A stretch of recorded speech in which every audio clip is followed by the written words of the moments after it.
Hello, my name is Eugene. I'm from SAS. So SAS is a company which does proprietary analytical tools. And Pedro, thanks a lot for the sharing on the 25 or 26 mistakes that you shouldn't make in analytics. But one point, no, because you did mention that you should, I'm not sure if you did mention avoiding proprietary tools, but I think maybe a combination of maybe a combination of both would probably help, since I know open source tools are where innovations where the innovation happens, but it is the proprietary tools that sometimes gives you the stability, the support, as well as the best practices that you need. Do you have any comments on that? You can have both, right? I mean, Cloudera is an example, but there are other companies, right? That you can have an open source tool with a support, right?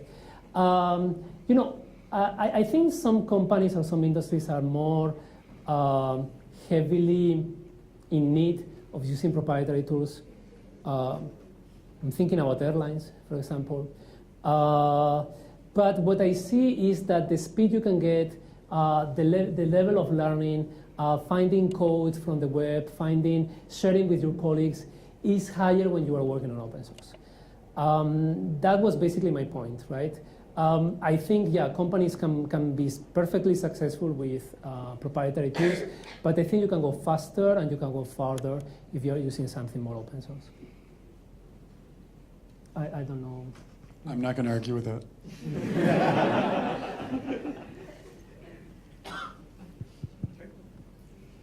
Hi. Good evening. I am Soma from Cellcom Innovation Lab. Question is to that. So about this open source question, I've been using Cloudera for quite some time, and then this Cloudera data science workbench is really good. But I would like to know, is there any chance of open sourcing that? Because model management tools are really, like proprietary tools. Most of them are proprietary tools. Thank you. Yeah. It's not my decision, unfortunately.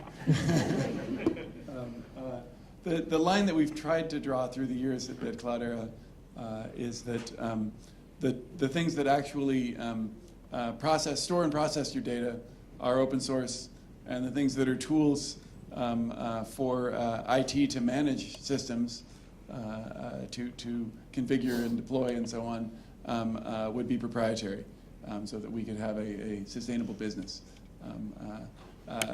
And data science workbench is somewhere on the edge there, I see.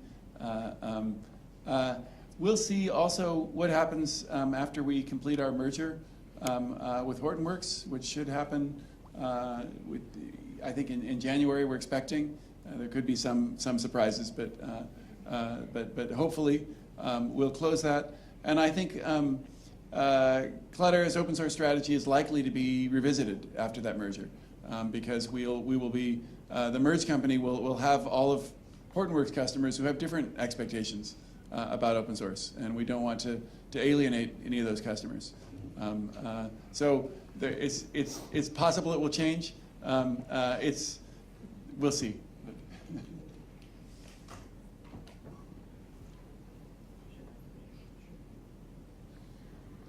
Hi, I'm Fairuz from Axiata. You know that everybody knows about MapR, and the news when Cloudera merged with Hortonworks, and then that's where MapR responded in the tweet that I saw that he says that this is what we are doing for the last few years when both of these companies about to merge. So we want to try to understand in what perspective that probably Cloudera with Hortonworks can beat MapR. Thank you. Both Cloudera and Hortonworks are much larger than MapR, and so combined will be that much larger yet.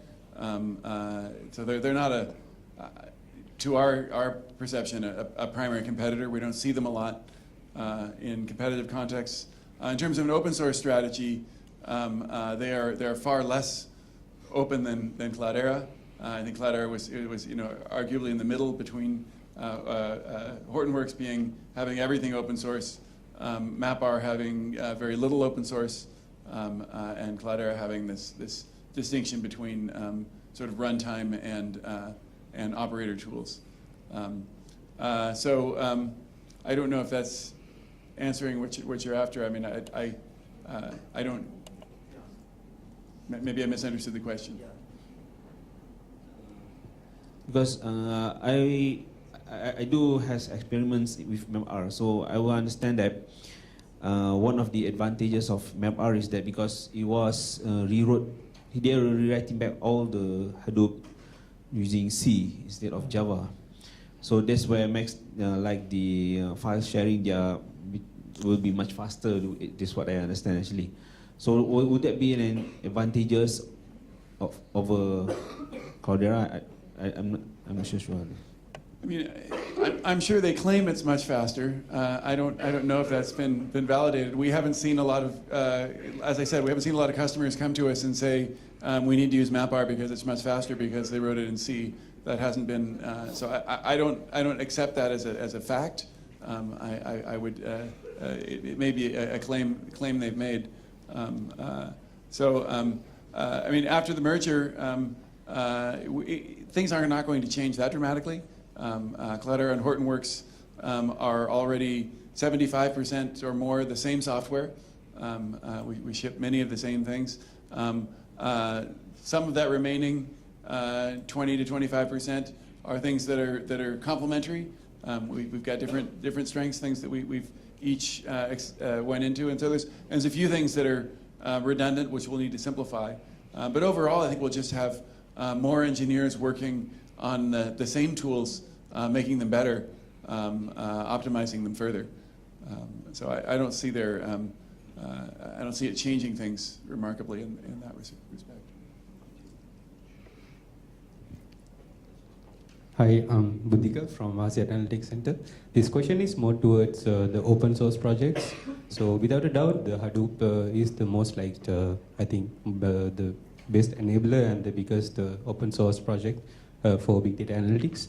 According to what you see, what is the next biggest challenging probably may replace Hadoop, the open source project so far you have seen? We're already seeing, large portions of Hadoop getting replaced. MapReduce is still used for the, the biggest, longest running sort of batch jobs. It hasn't really been replaced there, but for most other sorts of work, Spark is a better tool. It's a simpler API. It's a higher level API. It's faster for any sort of iterative task. It supports more models. You can do streaming analytics in Spark. So there's a few cases where you can do things in MapReduce that wouldn't be possible in Spark, but fewer and fewer. And in terms of storage, HDFS is still a good tool. Used and on premises, it's probably the primary storage system that we're still seeing people use. In the cloud, people are moving towards the cloud native block storage engines, and we recommend and support that. It makes, if you're working in Amazon, it makes sense to keep everything in S3. So it's interesting as a company that's built around, Cloudera is not a company that is, we're not the Hadoop company. We're rather the open source big data company, and so we can. We're not tied to any particular technology. We don't want to force people to use anything but the best tool for the job. We want to enable them to use the best tool. So if S3 is a better tool than HDFS, we want folks to use that, and in the cloud it usually is. We've also developed another storage engine that can replace HDFS in many cases in Kudu. Very powerful tool to lets you, supports a lot of streaming applications, more sort of relational applications. It's a neat storage engine. I won't spend a lot of time talking about it, but just to the effect that already much of Hadoop has been replaced, and I expect that to continue. And each of these things will be replaced. It's why I think, as a business model, being a company that's dedicated to a specific technology is a mistake, because specific technologies will be replaced in this open source ecosystem and will become legacy over time. It may take a long time in some cases. Some things are going to have longer runs than others, but strategically, we need to be prepared for that. Excuse me. This is about a question of business. So I would like to direct to Pedro, if I may. So from a startup perspective, everything runs from ground zero. And of course, I realized that after I attended this Cloudera session, I realized that analytics has many different levels, level 1, level 2, level 3.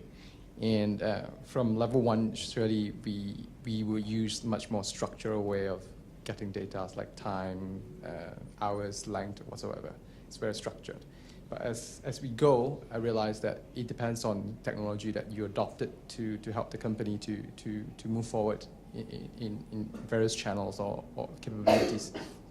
And then that's the difficult part, which I don't understand, that at what trigger point does it realize that we are in a level 2 and we need a different level of data analytics, level 2 of data analytics that requires like Cloudera or software and so whatsoever. Maybe you can point me a certain direction that what's the trigger, what's the time. What's the trigger? So I mean, level 1 is kind of BI, right? Level 2 was more statistically more advanced models that was referring as data science, and level 3 was machine learning when you introduce a loop, a feedback loop with environment. What is the trigger? I mean, if I had to answer that question, I would say the trigger depends on the business. It depends on what business you are and what startup you are. And I'm going to give you an example. We did a datathon 1 month ago with a company that is called Go Car, and you might know them. It's a startup. You can rent cars. Very interesting company. You rent the car, you drive it, and you drop it in another place, and everything is in mobile phone. Very interesting. And obviously the API, because I mean every company needs to have BI. A company without BI doesn't work, right? A company without analytics works, but a company without BI doesn't work. And then we were discussing about them what kinds of needs you have in terms of data analytics, what would you need? And they were talking about, hey, you can use analytics for charging different prices to different kinds of customers, right? So if a customer is a more dangerous kind of customer, you will charge more for insurance. Otherwise, you will charge less. So that will be an application. Another application will be, how do I prioritize the locations, the pickup locations for my cars? I think it depends on the business needs. If you are able, from a business point of view, to think of problems that require complex predictions or problems that requires complex use of data, then that's the moment in which you should start looking for these kind of solutions. As I said before, I think it's not technology driven, it's business driven. When the business says there are opportunities in using data, then let's use it. That's my view. That makes a lot of sense to me. Very pragmatic. Hi, this is Karim from CMB FinTech. Actually, Hadoop is meant for the write once and read many times, right? Actually, I have a doubt. Like, whenever I running the machine learning models, right? So I temporarily create the output files in the Hadoop file system. Sometimes if it fails, then again I rerun the models. So I need to go manually and delete the directory. So can it be possible, like, we can change that slogan, like write once, read many times? Like, can that? I mean, HDFS is unlikely to change its semantics anytime soon, fundamentally. So HDFS, I mean, you can delete things and create another file with the same name as the old one. You can move things atomically in HDFS. You can rename a directory, but it has a particular semantics. Kudu, for example, is very much a read-write engine with different semantics. HBase has read-write semantics as well. So there are other engines that permit the sort of thing you're talking about. It's hard to know without knowing more about your application whether those are the appropriate for your task. Okay, thank you. And also, actually, I have one more. Like, I'm using Apache NiFi from another like OCR I'm doing. Do you have similar thing in Cloudera? Do we have anything A similar tool? Yeah. Well, NiFi is supported heavily by Hortonworks, and soon will be the same company. So yes, we'll be supporting NiFi shortly. So similar thing. This is one of the rationales for the merger are that there are complementary things. I think both companies are. It's a big platform to support, and so we've been reluctant to take on new things because we already feel like we're supporting a lot of things.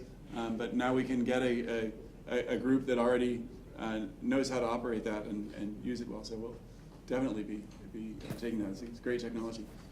Okay, thank you.